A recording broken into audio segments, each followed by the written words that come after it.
What's up, guys? What's up, PSwitch? It's your host here, PS Hillary, aka Pacholi.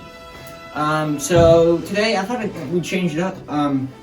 So it's midterms week for us next week, and Dan Hall, our teacher, history teacher, gave us the task with picking a culture and basically going deeper into one of the topics inside of that culture. So for mine, and you'll soon come to see with PJ's too, we both chose Japanese video game culture, and because I didn't really, Mario is not my favorite. I think Mario is general enough to do, so I'm going to be presenting on the history of Mario. And I won't spoil what PJ's doing, but if you watch the show, you'll probably know what he's doing. Alright, so you should be able to see what I'm showing up here, somewhere around there. Okay, so, Mario. Your friends know him, your neighbors know him. Pretty much everyone you ask is going to say that they know him. I mean, to be honest, it'd be quite hard not to know him with how many copies his games have sold, which, by the way, currently clocks in at over 700 million total units sold. With games like Super Mario Bros. 1985 and Mario Kart Wii 2008, both clocking in at over 35 million units sold, it isn't hard to believe that the Mario franchise is perhaps the best-selling video game franchise of all time. But enough about where he is now. So let's start with where he first began. In 1981, Nintendo released the arcade game Donkey Kong, with its protagonist being a red and blue man named Jumpman. In the game, you would try to reach the highest score without being killed by an oncoming barrel. After that followed a similar game, Donkey Kong Jr., in which Jumpman was renamed to who we know him as today, Mario, who was actually named after the original first Nintendo warehouse owner, Mario Segale. After this change, things would get much, much more interesting. In the year of 1983, Mario would see the light in out of his first arcade game, only this time he would have a brother, Luigi. Now, to top that off, he was changed from his original Jumpman state of blue and red into a new and improved red and light green color scheme. Fast forward to 1985 with the launch of Nintendo's first home console, the NES, or Nintendo Entertainment System, where Mario would star in the hit game Super Mario Bros. Along with this, games featuring Mario such as Wrecking Crew, Golf 1984, Tennis 1984, and Pinball 1983 would also go on to receive moderate success, though none of them would ever truly prompt a sequel. Though it might originally seem that Mario is in only a few games, you may be surprised to learn that he is actually in several games, but they were unfortunately just shadowed by the great successes of some other games in the franchise. Then again, in the year of 1989, Mario would find himself in another game, titled Super Mario Land, which released along with the Game Boy, and the title would respectively go on to sell over an astonishing 14 million units worldwide. In 1991, the long-awaited game in the franchise, Super Mario World, would be released. This game was significant because it would be the first interaction of Yoshi, a now common sidekick in the Mario franchise. Super Mario World reportedly took around 3 years to make. This game would help Mario to reach over 100 million total units sold by the year of 1993. In 1996, Nintendo would reveal another Mario game, but only this time, it would be in 3D. This game would go on to be debatably one of the best and most impactful games on the entire Nintendo 64 system. Debatably with Zelda could be one of the top ones, but for now we're just going to say Mario. Now this game would shape gaming as a whole. This was Mario's first jump into the world of 3D games. Its movement was great, the camera was okay. This game would go on to influence other companies with how advanced it seemed to be for its time period of release. Pop culture. Now, Mario did not only influence other game developers and designers, but he would go on to influence pop culture as a whole. An example of this would be when current Prime Minister of Japan, Shinzo Abe, would dress up as Mario to promote the 2020 Tokyo Games, pictured right. Overall, Mario fits into pop culture quite well, as he is depicted as a fairly ordinary-looking working-class man, making him appeal to potentially thousands of everyday people. And it did, because in the present-day world, everyone knows who Mario is. Thank you for watching. Okay, so PJ will pretty soon show you his Zelda presentation of my Mario one, which hopefully it's gonna be pretty good. We don't know yet. I've seen some of it. I kind of helped him out with the thumbnail, but I think he changed it a bit around. He just worked really hard on this, and he hopes you guys like it. So I guess we'll transition to when he's done. Thank you for watching my Mario presentation. Now I present to you PJ with his Zelda presentation. Thank you so much, Pierce. Hey guys, how you all doing? Long time no see. Thank you. This is a different type of style Nintendo PSwitch we're doing. It's awesome. We've never done something like this before. As you can see, there's no table. No table! Isn't that insane? It's crazy. So yeah, as Pierce mentioned, we decided to both pick Japanese video games for our history midterm project. We're supposed to be researching something about the Japan culture, and we both picked video games. So he did Mario specifically, and I'm doing the title, please. Drum roll, please. The Legend of Zelda.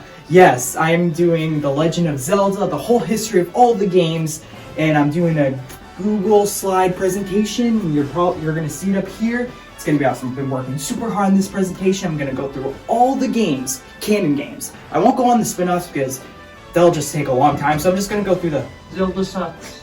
Shut up, Andrew. So, it doesn't suck. It's amazing. So, we're gonna be going through the timeline of the games, the canon games, the ones of order of the release, not the timeline itself. If it was the actual timeline, we would start with Skyward Sword, but we're going to be starting with the original Legend of Zelda that came out in 1986 for the Nintendo Entertainment System. So I would say my first Zelda game was actually the Legend of Zelda Skyward Sword for my Wii. I just got a Wii, and I had no idea what Zelda was, and I got it, and I loved it. So yeah, I started. Where it all began. Yeah, it all began. I would say 2013. I think I first played. I had no idea really what it was about, but and then I played it. I wasn't into it like I am now. I played it, but I didn't love it. But when Breath of the Wild came out, I instantly fell in love even more. So that's when I began to love it. Like 2017 Breath of the Wild came out, that's when I got obsessed. So yeah, so this is the history of the Legend of Zelda. I'm not gonna show my actual name on the thing, so I'm probably gonna, it's PJ or Dr. Gamer, that's my actual name.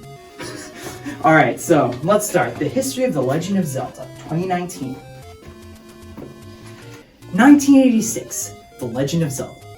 The first game in this series was called The Legend of Zelda, which came out in 1986 on the Nintendo Entertainment System, NES. Shigeru Miyamoto, the creator of Zelda, and many other video games for Nintendo, had the idea of this game from when he was a kid, because when he was a kid, there were caves in Japan, but he would be too afraid to go in them. So one day he got the courage, he got a torch, and he went to the caves. So that's how he got the idea. It was a top-down view style game where you are a knight named Link, and you have to save a princess in distress from an evil boar named Ganon. The princess' name is Zelda. You have lots of items and fight monsters while traveling through lands and dungeons. So that is the first Legend of Zelda, which came out in 1986. So now, fast forward to 1988, 2 years later, Zelda 2, The Adventure of Link, which also came out on the NES. The game had a different type of concept as the original. Like, instead of a top-down view type of game, it had a side-scroll game, kind of like how Super Mario Brothers was originally. The story in this game is a bit more deeper than the first game, where Link has to save Zelda again, but this time from death. So as you can see, alright, sorry about that. I was just kind of doing this for the first two, kind of blocking Link. In every picture I have Link right here, and then the information, and then the title there. So I'm gonna stand here and actually show it off. So, probably right now, if we go back, you have Link for the 1986 Zelda game. What's that? Oh yeah. So for the 1986 Zelda game, here's Link right here with his shield and a sword. He looks he gets skinnier through the games. He's like kind of like he gets taller and thinner, as you can see in the next scene, but he's kind of like crouching right here somewhere, and here's the information, and here's the game logo and the year. So as you can see in Zelda 2, Link is a bit taller now, and here's 1988 Zelda to the actual Link and the information. So now we're going to be talking about the next game in this series. 1991, now this is the 90s, The Legend of Zelda: A Link to the Past. In 1991, Nintendo released the third Zelda game in this series called The Legend of Zelda: A Link to the Past. The third came out on the Super Nintendo Entertainment System, NES, and later re-released on the Game Boy Advance in 2002. The game went back to the same formula, because I think people like that formula better for it. The top-down view. It was the first game to include Link's legendary weapon called the Master Sword. The first game with the Master Sword. It was also first to include a famous location in Zelda's games called the Lost Woods, where the Master Sword usually is in the pedestal stool a lot of the games. So you can see Link here. There he is with his cool shield and his sword. Link to the Past, 1991, and the information. 1993, year my parents got married. The Legend of Zelda: Link's Awakening. As you can see, I'll get to that in a moment. In 1983, Nintendo released The Legend of Zelda: Link's Awakening on the Nintendo Game Boy. This game also came out remastered for the Nintendo Switch just a few months ago on my birthday, September 20th, in 2019.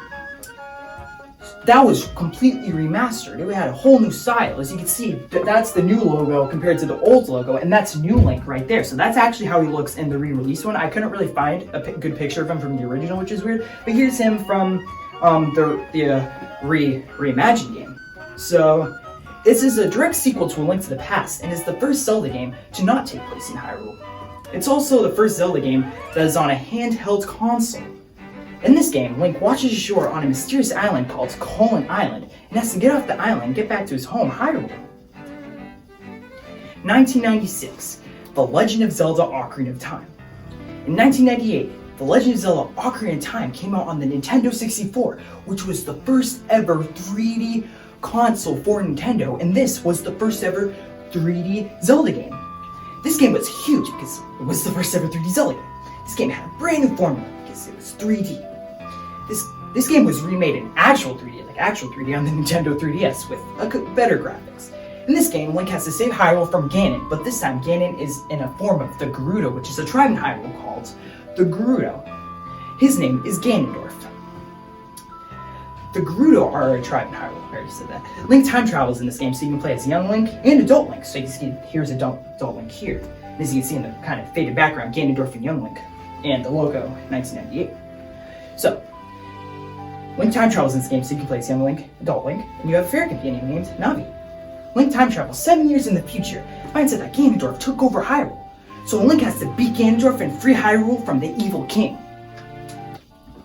2 years later, 2000, The Legend of Zelda: Majora's Mask, which is, at this point, the creepiest Zelda game. In 2000, the sequel to Ocarina of Time was released on the Nintendo 64. This game was called The Legend of Zelda: Majora's Mask. This game also released on the 3DS as a remake in 2015. This game took a darker approach on the series. If you look from the past games before that, it's not as dark as the one now.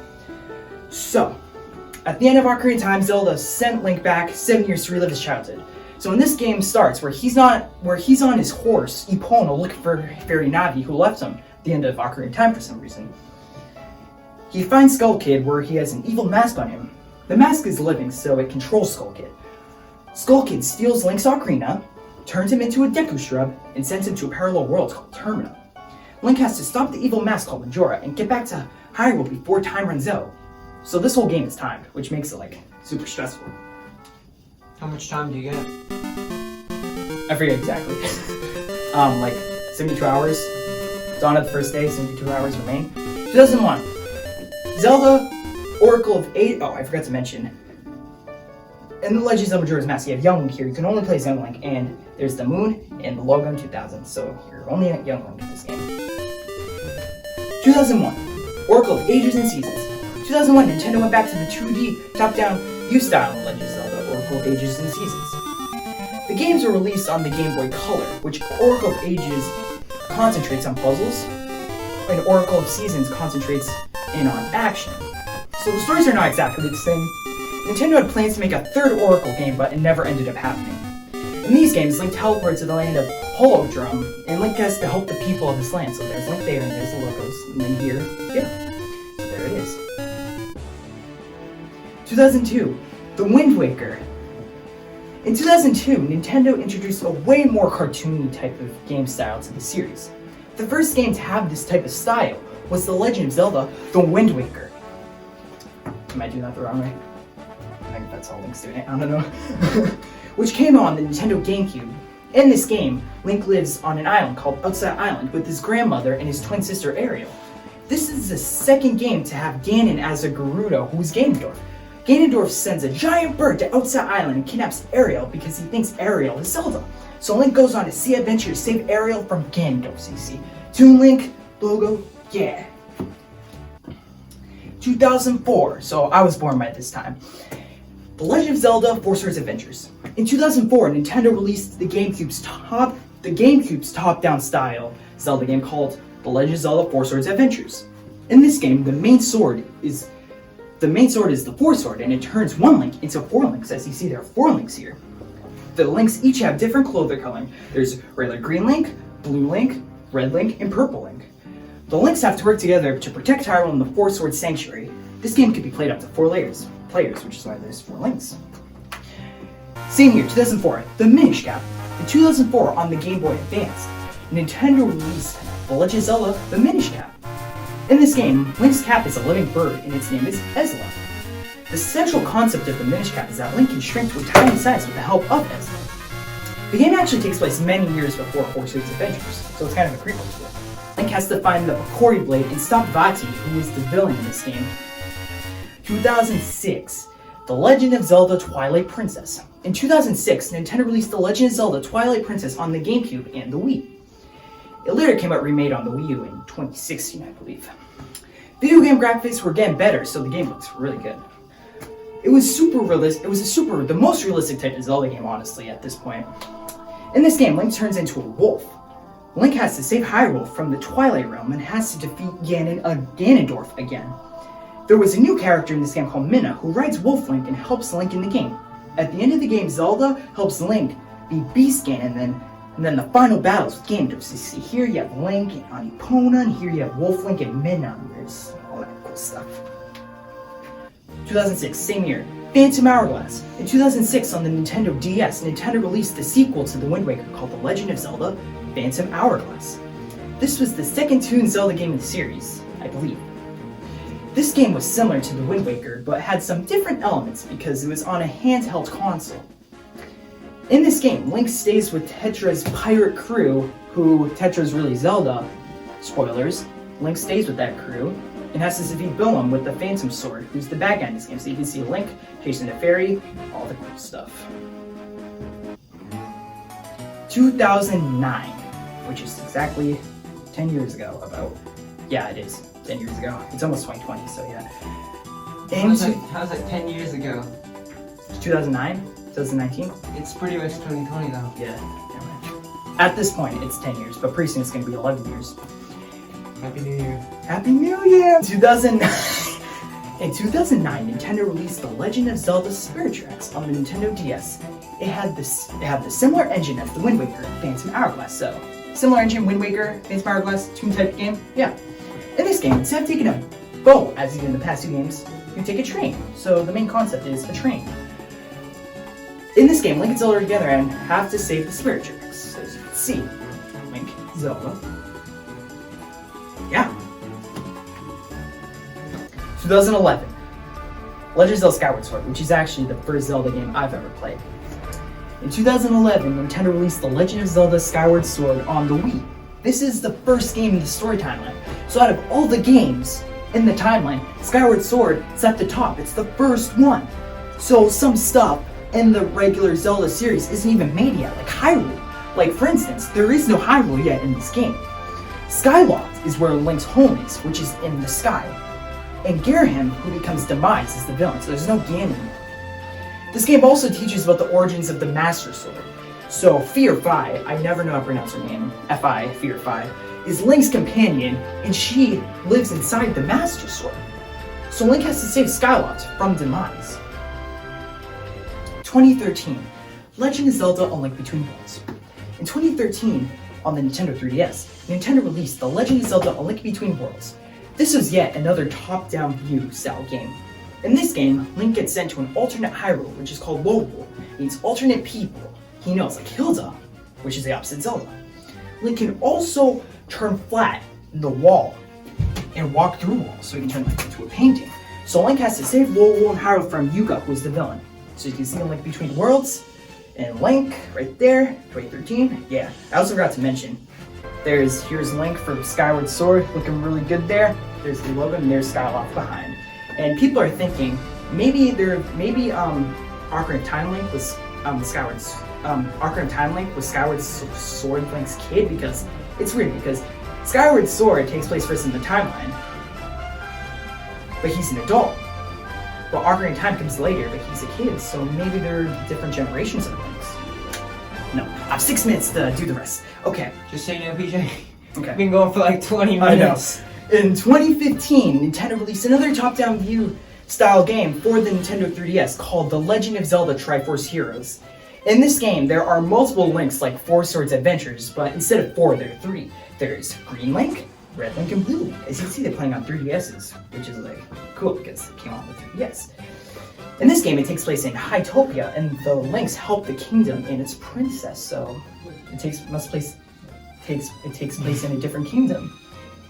So now we get to 2017, just 2 years ago. The Legend of Zelda: Breath of the Wild. In 2017, Nintendo released the amazing 2017 video game, The Legend of Zelda: Breath of the Wild, for the Nintendo Switch, also Wii U, but for Nintendo Switch. This game has a new look for like everything, but including Link. As you can see, he's not wearing his typical green outfit. He's wearing a new blue outfit called the Champion's Tunic, which is an amazing outfit. In the game, Link, Zelda, and the 4 champions, Mipha of the Zora, Druk of the Gorons, Raleigh of the Rito, Urbosa of the Gerudo, prepare to fight a new incarnation of Ganon called Calamity Ganon. So we've never seen this type of Ganon before, Calamity Ganon.